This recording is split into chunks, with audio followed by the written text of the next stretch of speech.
Boa noite a todos. Que a paz de Jesus possa permanecer em nossos corações, hoje, agora e sempre. E apesar da chuva, eu dou graças a Deus que consegui chegar no Rio de Janeiro completamente alagado, um dia completamente atípico, né? Meu horário é normalmente 5h30 que eu saio do trabalho, consegui sair, meu chefe me pegou pelo pé hoje, consegui sair 6 horas. Os trens pararam, tudo parou. Como que eu vou chegar no Meia?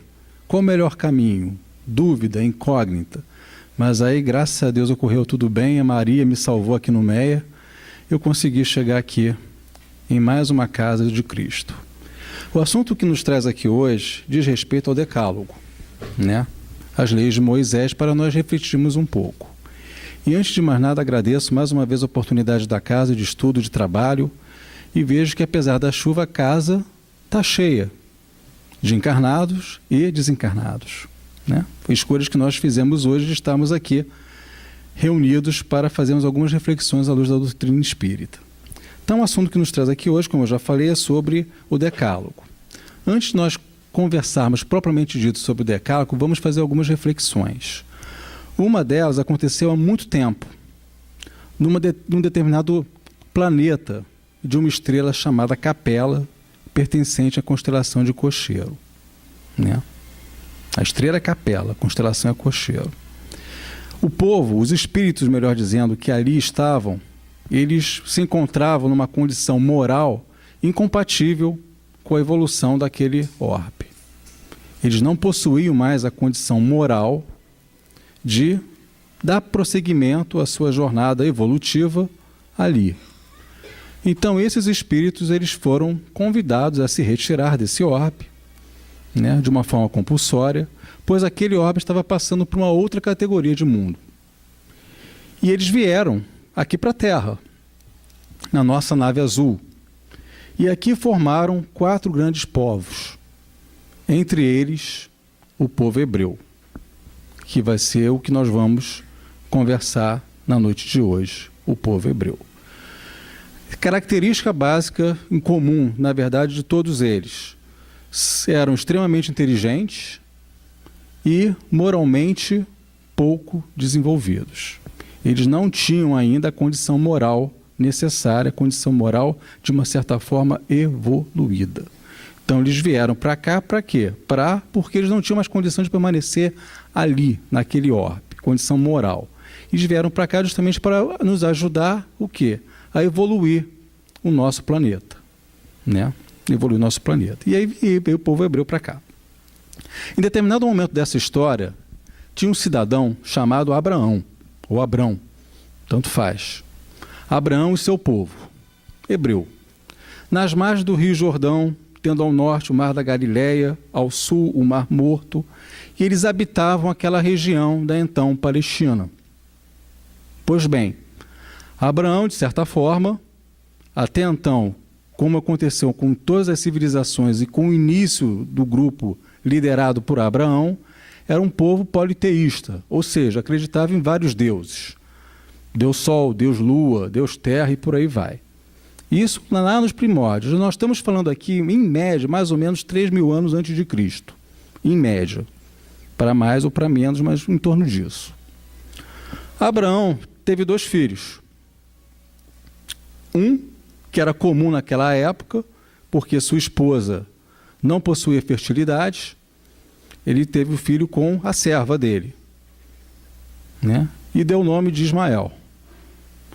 O outro, mais tarde, né, a sua esposa, né, conseguiu readquirir a então condição fértil, através de uma bênção divina, e teve um outro filho chamado Isaac.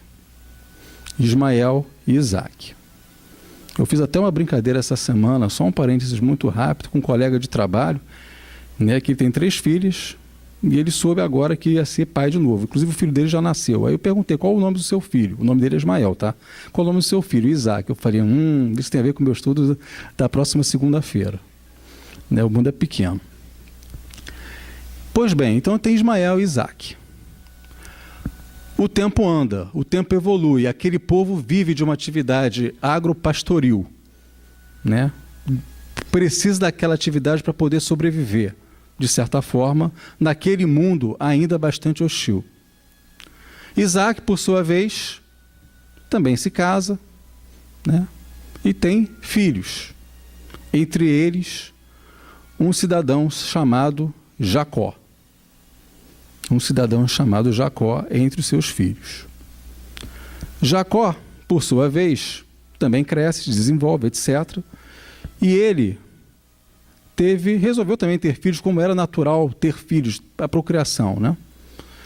Só que ele teve filhos de uma forma diferente. Ele teve filhos com 4 mulheres. No total foram 12 filhos. Quando eu li isso, eu fiquei fazendo a seguinte reflexão.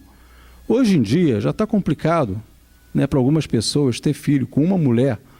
Imagina um cara administrar 4 mulheres. E no total, 12 filhos. Isso naquela época. Naquela época. Pois bem, esses 12 filhos de Jacó, que depois se tornou Israel, se constituíram as 12 tribos de Israel. As 12 tribos de Israel, já então região da Palestina. E o tempo anda, o tempo avança, e de certa forma aquele povo atinge uma condição tal que sentem necessidade de fome. A atividade que eles então praticavam de geração em geração já não era suficiente. Eles precisavam se mexer de alguma forma, senão eles iam morrer de fome.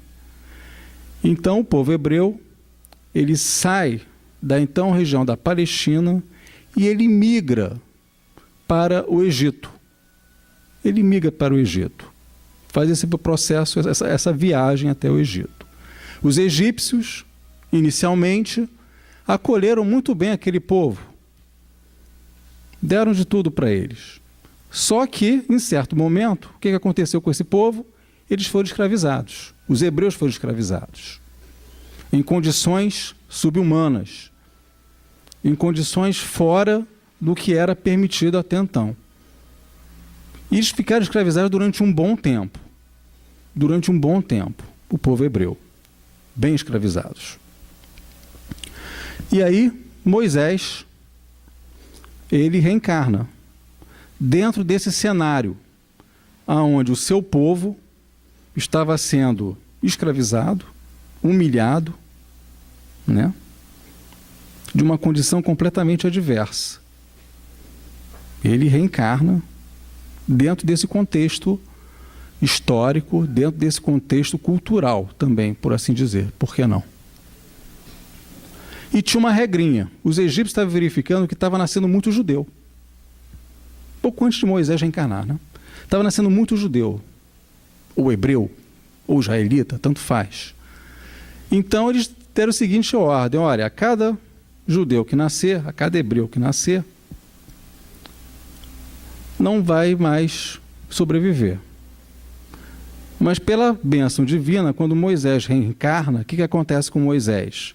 Ele é escondido e ele é colocado nas margens do rio Nilo até ser acolhido por uma princesa, filha do faraó. Por uma princesa, filha do faraó. Ou seja, a providência divina atuou. Moisés teve de fato que reencarnar, e teve a proteção necessária para que ele não viesse a desencarnar logo de imediato. Porque os egípcios tinham essa preocupação. O povo egípcio, o número, a quantidade, né? A população egípcia tem que ser maior do que a população, né, de Israel. Tem que ser um número maior porque é o povo predominante. Estava nascendo muito. Então alguma coisa estava de errado. Então eles queriam pôr regra, queriam pôr limite. E isso não podia acontecer. Moisés reencarna nesse contexto. Ele foi criado por uma princesa. Ele foi educado por essa princesa que deu para ele tudo de melhor, tudo de bom. Ele cresce vendo o seu povo, propriamente dito, sendo massacrado, sendo humilhado. Esse é o contexto. Isso estava incomodando Moisés. E Moisés foi um mensageiro divino. Ele recebia muita intuição. Ele tinha uma mediunidade muito aflorada. Até que, em certo ponto, ele recebeu, com uma mensagem de Deus, retirar aquele povo daquela situação. Retirar o povo daquela situação. Esse evento de retirar o povo da situação está descrito num dos 5 livros constituídos do Pentateuco mosaiquiano. Um deles é o Êxodo, aonde o povo sai do Egito e retorna para a Palestina. É aquela famosa frase que eu vou passar, o que é 40 anos no deserto. Então, a gente faz uma viagem de retorno. Claro que os egípcios não estavam querendo ver Moisés nem por um decreto, estavam com raiva de Moisés, com ódio de Moisés, queriam fazer alguma coisa contra Moisés, porque ele tirou o povo do Egito. E eles estavam migrando novamente o quê? Para a região da Palestina. É o Êxodo que se chama, dentro do contexto histórico. Então eles começam a fazer uma viagem que poderia durar 40 meses, poderia durar 40 dias, mas uma viagem que levou cerca de 40 anos. Por que 40 anos e não um tempo inferior a isso? Porque, na verdade, Moisés queria fazer o processo de renovação daquela existência.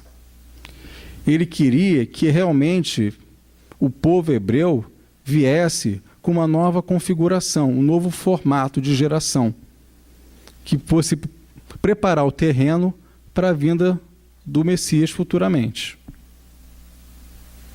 Portanto, eles estavam lá durante 40 anos.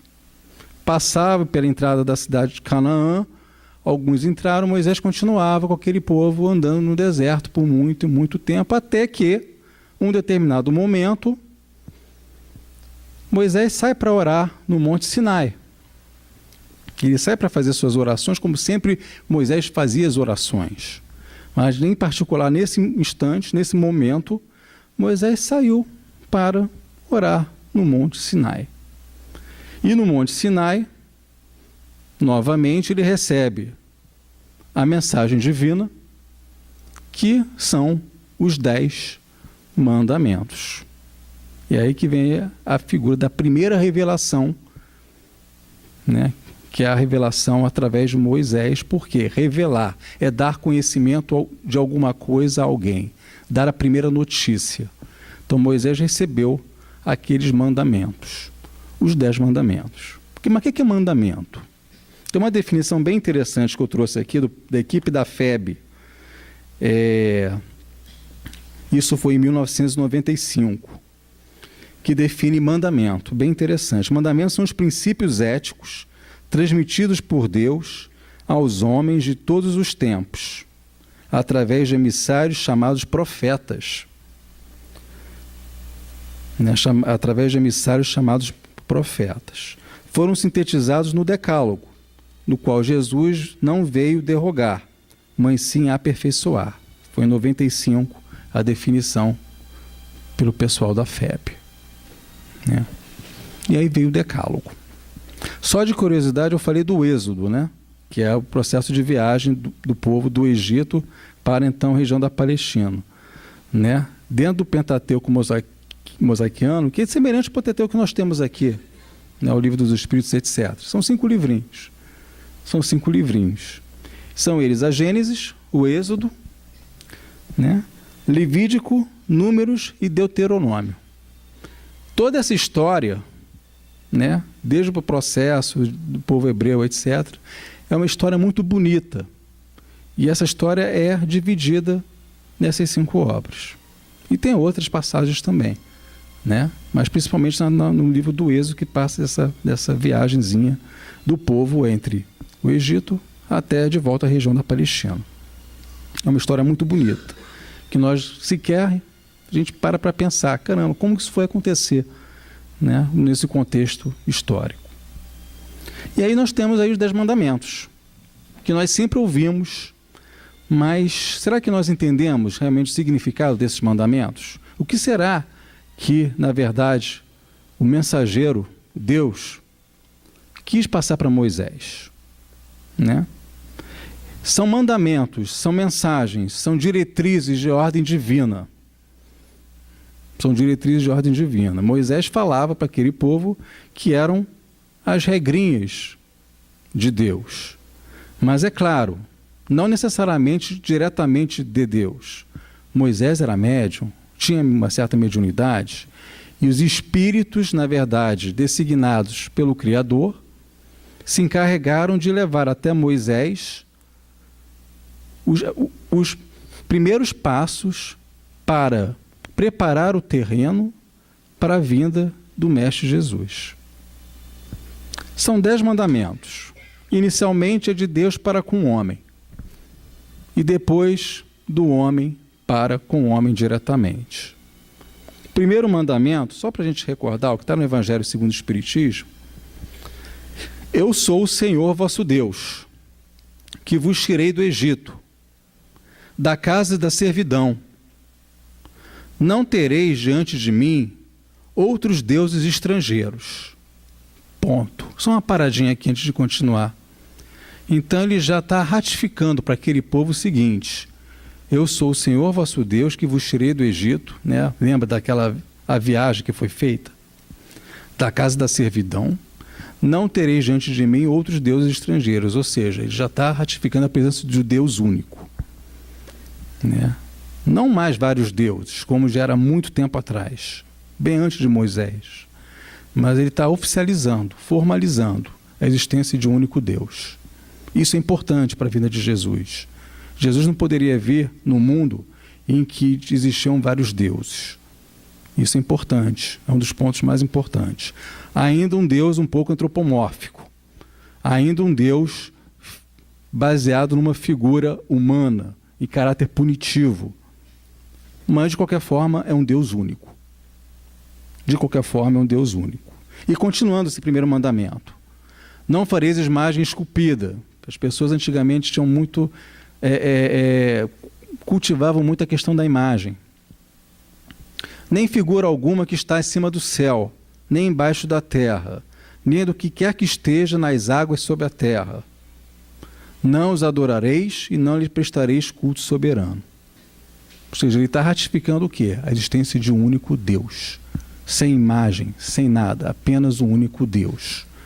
Não tem mais esse negócio de Deus Sol, Deus Terra, Deus Lua, como muito tempo atrás existia, mas sim a reverência a um único Deus, embora antropomórfico. Segundo mandamento. Aí eu pergunto: hoje nós acreditamos em Deus? Em um único Deus? Sim. Mas quem é esse Deus? O que é esse Deus, né? Se nós pararmos para pensar, nós vamos ver daqui a pouco, eu não sei se nós ainda entendemos hoje o significado desses mandamentos. Talvez ainda estamos um pouco distantes disso. Nós vamos entender o porquê. Segundo mandamento: não tomeis em vão o nome do Senhor vosso Deus. Ou seja, ele não quer que as pessoas falem em vão o nome de Deus. Coloque o nome de Deus para tudo, né? Coisa que nós fazemos aqui no nosso dia a dia, né? De uma forma bem frequente. Ah, meu Deus, o que vai ser de mim? Seja que Deus quiser. Tomara que meu time vença. Deus vai estar apoiando, Deus vai estar iluminando. A gente usa muito o nome de Deus em vão, sem buscar um significado, sem buscar uma interiorização desse conceito, sem buscar realmente o significado pelo qual eu estou denominando, empregando a palavra de Deus. Moisés quis falar isso.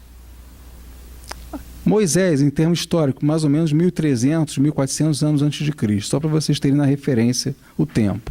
Então, naquela época, ele já veio com essa diretriz. Cuidado quando falar de Deus. É isso que estava dizendo aqui. Isso de Deus para o homem. E o terceiro e último mandamento de Deus para o homem: lembra-te do dia de sábado, para o santificar. 6 dias trabalharás, e farás todo o teu trabalho. Mas o 7º dia é o sábado do Senhor teu Deus. Nesse dia não farás trabalho algum, nem tu, nem teu filho, nem tua filha, nem teu servo, nem tua serva, que era comum na época, nem o teu animal, nem o estrangeiro que está dentro das tuas portas. Porque em 6 dias fez o Senhor o céu e a terra, o mar e tudo que neles há, e o 7º dia descansou. Por isso o Senhor abençoou o dia de sábado e o santificou. Na verdade, nessas linhas para santificar o dia de sábado, Moisés estava introduzindo um conceito, né, que depois foi amadurecido no que diz respeito ao autoconhecimento. A necessidade de que nós devemos fazer uma autorreflexão de como foi o dia, de forma nós procedemos durante o dia. Ele não queria falar para o povo o seguinte: ó, você vai trabalhar de segunda a sexta, mas o dia de sábado você não vai fazer absolutamente nada. Não era esse o significado da mensagem. Não era esse o significado da mensagem. Ele queria o quê? Que as pessoas realmente parassem um tempinho para poder fazer reflexão. Só que ele não podia falar de uma forma direta para um povo ainda muito embrutecido. Imagine que aquele povo que ele estava passando essas informações, ele já estava falando que era de ordem divina, para o povo não se assustar tanto. E não podia falar para aquele povo que era mensagem designada através dos espíritos superiores, e sim de ordem divina, porque estava impondo o respeito. Ainda tinha uma figura de um Deus punitivo naquela época. Então é bem diferente. É bem diferente. E ele estava introduzindo esse conceito de autoconhecimento, de uma reflexão. Importante para aquela época. E do homem para o homem. Quais os mandamentos do homem para o homem? Quarto mandamento: honra teu pai e tua mãe, para que se prolongue os teus dias na terra que o Senhor teu Deus te dará. Honrar é pai e mãe. Eu estou falando para um povo ainda muito embrutecido, um povo humilhado, um povo muito magoado, ainda na época que eles ficaram no Egito. Imagina como que é você pegar esse povo e começar a renovar esses conceitos para um povo muito massacrado, muito humilhado, muito torturado. É um trabalho difícil que ele estava tentando fazer e fez. E falou em certo ponto: honrai teu pai e tua mãe. Né? Ou seja, faça o bem para o teu pai, faça o bem para a tua mãe. Respeite-os, ajude-os, ampare-os. Essa que era a mensagem que Moisés estava passando para o povo. Essa que era a mensagem que Moisés estava passando para o povo, através desse mandamento.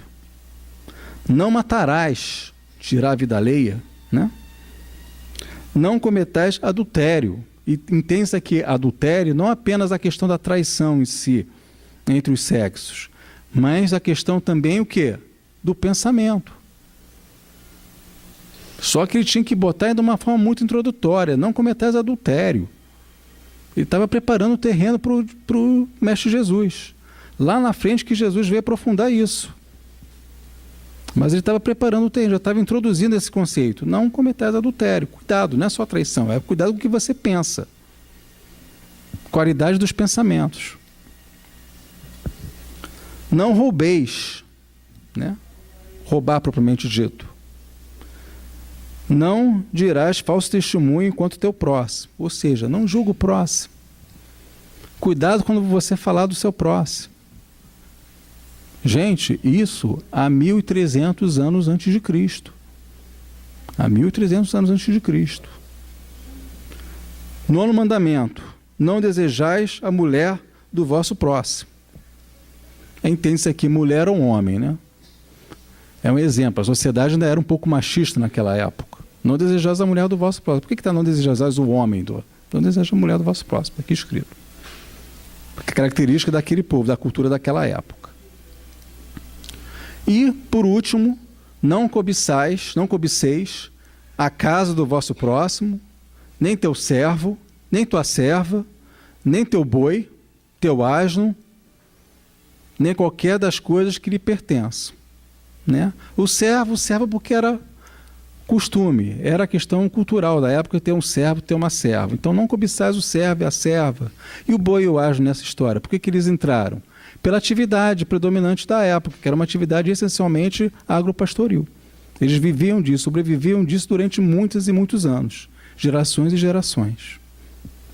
Aqui ele estava querendo introduzir o que tipo de conceito? A inveja, né? Não tem inveja do teu próximo. Não inveja o teu próximo, não cobiceis. Né? O boi, o asno, a casa, seja lá o que for. Não tem inveja. É o recado que ele estava trazendo para o povo. Por isso que ele estava passando os 40 anos para renovar essa geração entre o povo hebreu, para justamente o quê? Ele introduzir esses conceitos naquela geração para que fosse surgir uma nova mentalidade, para que fosse surgir uma nova civilização hebreia. Para então preparar o terreno e falar: agora, mestre, pode ver que o terreno já está plantado. A semente já está plantada. O terreno já está adubado. Pode vir. Mas se nós pararmos um pouquinho para pensar a respeito desses conhecimentos, nós vamos chegar à conclusão seguinte, que hoje ainda, a gente não entendeu isso ainda. Né? A primeira revelação nós ainda não entendemos. E tem tempo. É antiga. Mas a partir do momento que eu falo algumas coisas do tipo: não tem inveja. Nós temos inveja? Temos inveja. E como temos inveja, né? Se eu falar coisas do tipo: honrai teu pai e tua mãe, será que realmente alguns de nós respeitamos o pai, respeitamos a mãe, procuramos fazer tudo o que a gente pode fazer para o pai e mãe? Né? Se eu começar a fazer algumas reflexões para cada mandamento disso, nós vamos dizer o seguinte: caramba, foram anos e até hoje o ser humano, no nível evolutivo que ele se encontra atualmente, ele ainda não conseguiu absorver o conhecimento necessário que Moisés trouxe para aquele povo. Quando Jesus reencarna, quando Jesus decide comparecer aqui na Terra para dar seu exemplo, para ensinar o que deve ser feito, o que não deve ser feito, ele, na verdade, ele mesmo falou: eu não vim destruir a lei. Eu não vim destruir a lei. Eu vim cumpri-la. Jesus fala: eu ratifico tudo que Moisés falou do ponto de vista das leis divinas. E ainda complementa. Para cada mandamento desse, ele abre um precedente para incluir mais uma informação nova, mais um exemplo novo. E Jesus vem, um ser perfeitamente humilde, que tem seus maiores amigos são os pescadores, e ele dá uma lição de moral naquele povo. Ele dá uma lição de moral. E ele ratifica novamente que deve respeitar pai e mãe, que eu não posso julgar o meu próximo. E até hoje também nós não compreendemos muita coisa bem. A figura de Deus deixa de ser uma figura do Deus punitivo, passa a ser um Deus Pai, um Deus de amor e de bondade, um Deus protetor. Semelhante àquele desenho animado que aparece aquele senhor de cabelo branco com cajado, ainda um pouco, tem ainda um caráter um pouco antropomórfico ainda, pelo fato de você se referenciar à figura ainda humana necessariamente, mas ainda um Deus Pai, um Deus de amor e de bondade. Vem Jesus com essa ideia. E mais tarde, nós temos o quê? O Espiritismo, né? Depois de muito tempo, aliás. O Espiritismo vem para pegar todo o conhecimento que Moisés trouxe, todo o conhecimento e o exemplo que Jesus nos deixou, e aplica isso sob o ponto de vista da doutrina espírita. Aplica isso em que sentido? Mostrando o seguinte, que agora não tem mais o Deus Pai, Deus de amor e bondade, claro, continua tendo, mas só que vai além disso. A primeira pergunta do Livro dos Espíritos: que é Deus? Não quem é Deus. Eu desantropomorfizo um pouco, nem se disse essa palavra, saiu agora. Eu tiro um pouco esse aspecto humano de Deus. E a primeira pergunta: que é Deus? Mas mantendo sempre os mesmos conceitos, a mesma base moral que Moisés trouxe, a mesma base moral que Jesus trouxe. Portanto, O grande desafio é, será que nós estamos realmente hoje cumprindo os 10 mandamentos? Até agora há pouco teve uma novela sobre isso, né? Não assisti não, mas eu vi pelo título, 10 mandamentos. Será que nós estamos cumprindo os 10? O que falta para a gente cumprir os 10 mandamentos? O que falta para a gente cumprir, na verdade, o que Jesus veio nos ensinar? Será que falta muita coisa? Será que é tão difícil assim? André Luiz, ele faz um estudo a respeito do Decálogo, ou 10 mandamentos. E ele tira uma interpretação na visão dele sobre o ponto de vista espiritual. Antes da gente falar um pouquinho aqui do André Luiz, é bom a gente lembrar o seguinte, que além das leis divinas, Moisés, ele é um legislador. Ele foi um legislador, melhor dizendo. E ele publicou as leizinhas dele para aquele povo. Mas sempre pegando o quê? A figura de um Deus punitivo. De um Deus que pisa em cima, que massacra. Cuidado, se você não fizer isso, você vai ter aquilo. Olho por olho, dente por dente. Cuidado com o que você vai fazer. Porque o povo daquela época precisava disso. Então, não bastavam as leis divinas. Moisés, na verdade, tinha esse viés dessas leis transitórias, vamos chamar assim, que lá na frente Jesus, nesse ponto, sim, teve intervenção, que Jesus alterou esse cenário dessas leis transitórias. Na verdade, unificou tudo dentro do exemplo de Jesus, dentro da finalidade como ele quis para que o povo sobrevivesse, vivesse, né?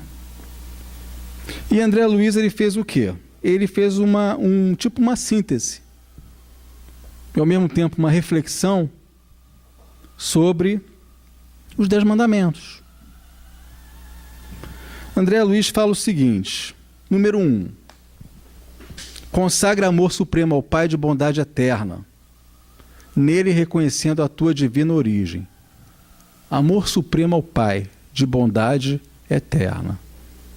André Luiz pega os 10 mandamentos, pega alguma coisinha lá de Jesus e faz uma análise do que seriam os 10 mandamentos, na verdade, na visão dele. Número 2. Precata-te contra os enganos do antropomorfismo. Olha só, cuidado com a questão do antropomorfismo, que é aquela figura do Deus ainda na figura humana. É isso que ele está dizendo aqui. Porque padronizar os atributos divinos absolutos pelos acanhados atributos humanos é cair em perigosas armadilhas de vaidade e do orgulho. Afinal de contas, o homem tem ainda o quê? Muita vaidade, tem muito orgulho ainda no nível evolutivo qual ele se encontra, como espírito ainda imperfeito. Então, você, ao atribuir Deus como uma figura humana, André Luiz fala, cuidado para não cair na armadilha. Abstente de envolver o julgamento divino, número 3. Abstente de envolver o julgamento divino na estreiteza de teus julgamentos. Abstente de envolver o julgamento divino. Cuidado, não julga. Recorda o impositivo da meditação em teu favor. Lembra aquela história lá do dia de sábado? Nós temos que separar o 6º dia, né? André Luiz foi mais objetivo, botou, recorda o impositivo da meditação em teu favor em benefício daqueles que te atendem na esfera do trabalho, para que possas assimilar com segurança os valores da experiência. O 6º dia, que Moisés lá atrás falou, olha, o dia de sábado, reserva aí um tempo e tal, cuidado, não trabalha. Na verdade, estava querendo introduzir, como nós já dissemos anteriormente, o conceito justamente de reflexão. E André Luiz, através desse trabalho de análise em cima do Decálogo, ele medita. Faça uma meditação para que você possa realmente avaliar o seu comportamento. Interessante esse estudo do André, né? Lembra-te de que a dívida para com teus pais terrestres é sempre insolvável por sua natureza sublime. Novamente, a questão de respeitar pai e mãe. O dever que nós temos para com nossos pais. O dever que nós temos para com eles. Responsabilizar-te-ás pelas vidas que deliberadamente extinguirdes. Não matarás. A responsabilidade pela vida que você tira, a responsabilidade é tua. Quem é responsável por esse processo é Deus. Você é responsável por apenas uma parte desse processo, que é qual? A sua evolução moral. Nesse barquinho que você está navegando e que você sabe que um dia vai chegar à perfeição e você tem que fazer o possível para que esse processo siga o seu fluxo normal. Né? Então não esquenta com a vida alheia, deixa que a vida alheia Deus cuida. É isso que ele está dizendo aqui. De uma forma bem objetiva, através dessa análise. Foge de obscurecer ou conturbar o sentimento alheio, porque o cálculo delituoso emite ondas de força desorientada que voltarão sobre ti mesmo. Né? Aqui ele faz uma alusão ao quê? Ao tipo de pensamento que nós temos. Aquela ideia que Moisés trouxe no passado, do adultério. Né? Não apenas a nível de traição, como também de pensamento. Então cuidado com o que você pensa, que isso pode voltar contra você. Cuidado. Evitar a apropriação indébita para que não agraves as próprias dívidas. Né? A questão da inveja. Desterra de teus lábios toda palavra dolosa, a fim de que não transforme um dia em tropeços para teus pés. Cuidado com o que você fala. Então, já falou, cuidado com o que você pensa, para isso não voltar contra você. E agora, cuidado com o que você fala, com o que sai da sua boca. É um desdobramento dos 10 mandamentos, na verdade. Mas a essência dos 10 mandamentos também estão aqui. Acautela-te, e o último item, né? Acautela-te contra a inveja e o despeito, a inconformação e o ciúme, aprendendo a conquistar alegria e tranquilidade ao preço do esforço próprio. Além dos 10 mandamentos, tinham também as leis temporais. Então, André Luiz, ele consegue fazer essa análise, e nós, a partir do momento que eu li essa análise do André Luiz, a gente tem cada vez mais certeza de que nós precisamos ainda fazer muito, de que nós ainda somos muito pequenos, né? E cada vez que nós vamos tomando conhecimento da doutrina espírita, do que ela tem a nos ensinar, do que ela tem a nos fornecer de informação, a nossa responsabilidade aumenta. E além da nossa responsabilidade aumentar, nós temos a consciência de que ainda temos que fazer muita coisa para o nosso aprimoramento moral e o aprimoramento moral do nosso próximo. E a questão é por onde começar. O que eu tenho que fazer? Às vezes a gente fica perguntando, meu Deus, será que eu tenho que frequentar uma casa espírita para iniciar um processo de transformação moral? Ou eu posso também iniciar esse processo de transformação moral de uma outra forma? É uma reflexão que a gente tem que fazer, que daqui a pouquinho a gente vai tocar no assunto. Kardec faz um comentário a respeito disso tudo. Está lá no Evangelho. Esta lei é de todos os tempos e de todos os países, e tem por isso mesmo caráter divino. Todas as outras são leis estabelecidas por Moisés, obrigado a manter, pelo temor, um povo naturalmente turbulento e indisciplinado, no qual tinha que combater os abusos enraizados e os preconceitos auridos na servidão do Egito. Para dar autoridade às suas leis, ele deveu atribuir-lhes origem divina, assim como fizeram todos os legisladores dos povos primitivos. A autoridade do homem deveria se apoiar sobre a autoridade de Deus, mas só a ideia de um Deus terrível podia impressionar homens ignorantes, nos quais o senso moral e o sentimento de uma delicada justiça eram ainda pouco desenvolvidos. É bem evidente que aquele que tinha colocado em seus mandamentos, tu não matarás, tu não farás mal ao teu próximo, não poderia se contradizer fazendo deles um dever de extermínio. As leis mosaicas propriamente ditas tinham, pois, um caráter essencialmente transitório, claro, aí perante a vida de Jesus. Portanto, a questão é, o que nos cabe nesse processo? O que nós devemos fazer para iniciarmos esse processo de transformação moral? Veio Moisés, colocou, as leis estão aqui, depois, passado algum tempo, Jesus veio, mostrou, através do seu exemplo, o que deve ser feito, veio o Espiritismo, veio a doutrina espírita, veio a codificação, e nós aqui estamos no ano de 2016 ainda tentando entender isso para colocar em prática. Será que é tão difícil colocar em prática isso? Quando eu saio daqui, quando eu saio da casa espírita, vamos nos situar fora da casa espírita, no nosso dia a dia. Uma pessoa entra no ônibus, ou no trem, ou no metrô, não importa, com sacolas pesadas. Você está sentado no banco.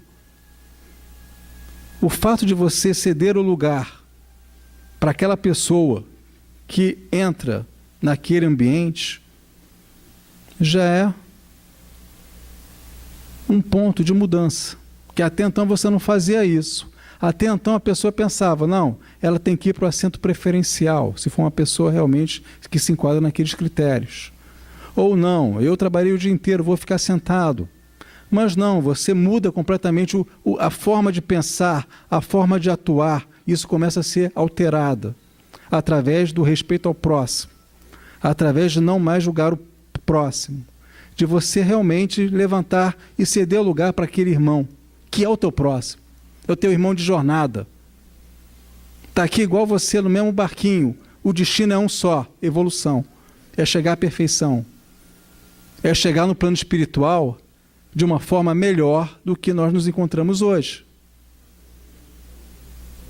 Gestos pequenos, dá um bom dia, um boa tarde, boa noite para alguém, para o porteiro, chamá-lo pelo nome, olhar nos olhos daquele irmão que todo dia está ali, que você sai para o trabalho, aquele irmão está ali sentado.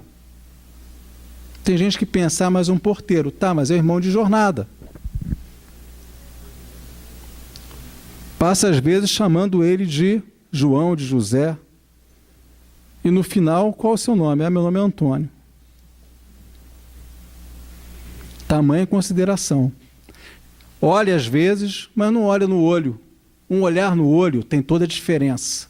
Você está dando atenção e está recebendo atenção. Está tendo troca de energia. E ao mesmo tempo está tendo o quê? Respeito. Veja bem, são pequenos gestos desse laboratório fantástico que é aí fora. Laboratório fantástico. Eu não preciso necessariamente estar dentro de uma casa como essa para eu poder iniciar um processo de transformação moral.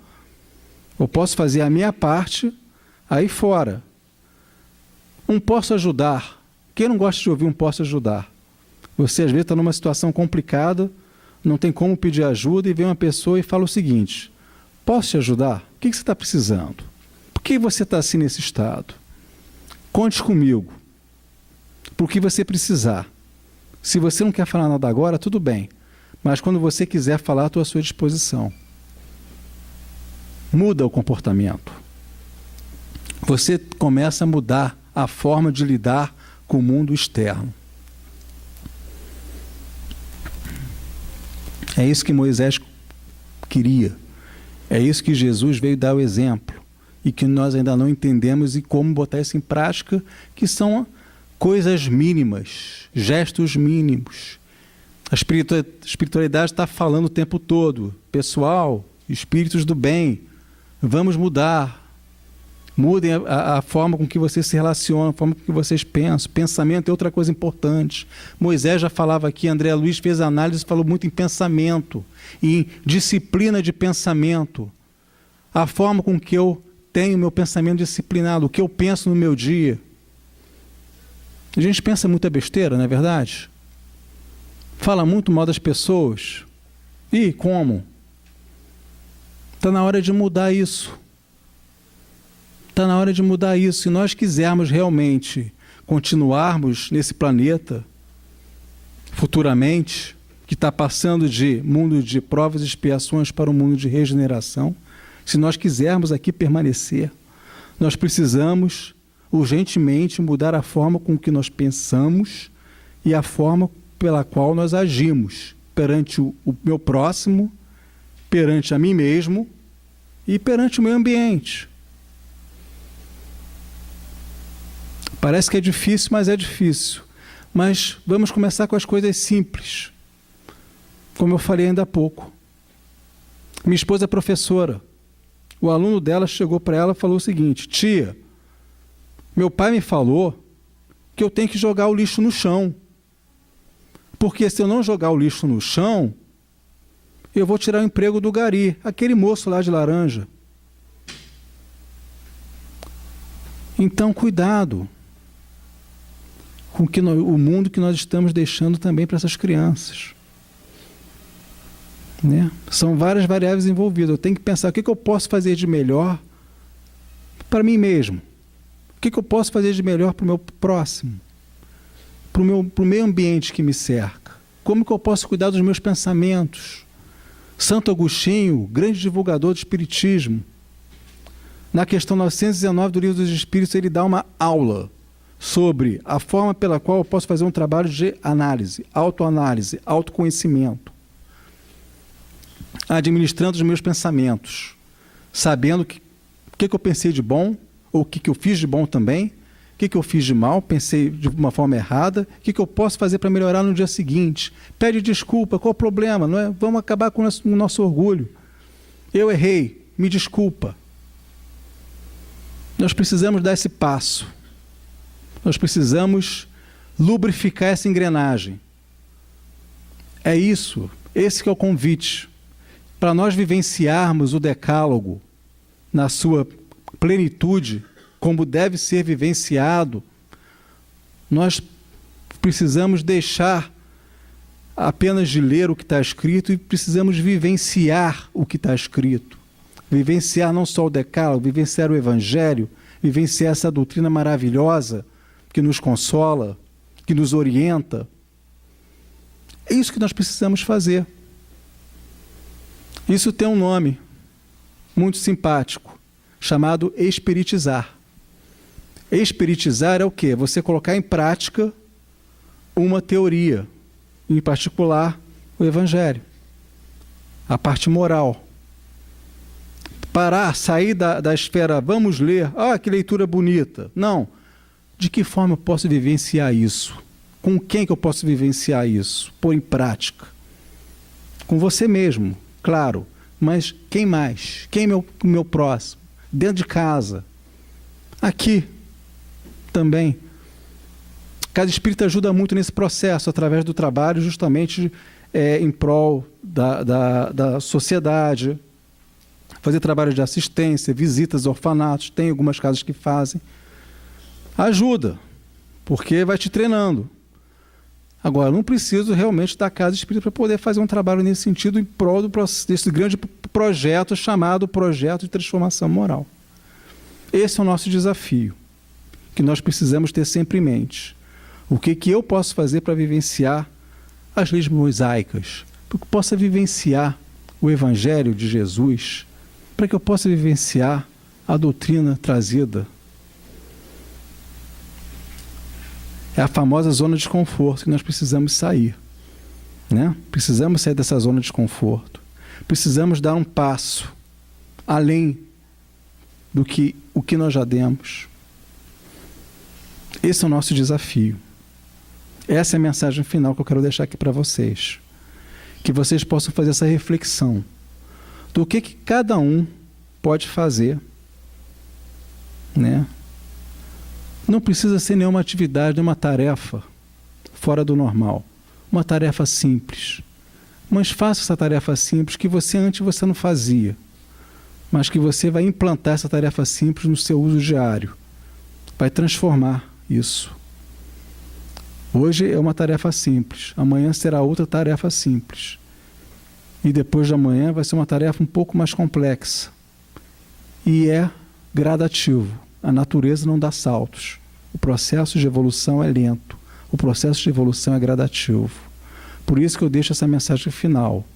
Pensem, reflitam sobre isso, para que vocês possam, cada um de nós, na verdade, né, que aqui nós estamos, que nós possamos, na verdade, chegarmos no final.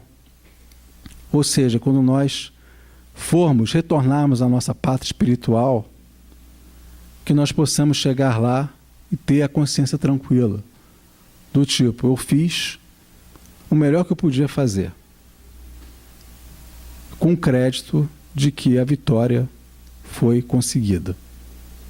Não chegar lá com débito, nem devendo ninguém, mas chegar lá de consciência tranquila, que nós fizemos o melhor que nós pudemos fazer. Essa aqui é a mensagem final. Vamos refletir sobre isso, né? Para que nós possamos realmente, de fato, colocar isso em prática. Muita paz a todos, beijo no coração de vocês e, mais uma vez, desculpe o pequeno atraso.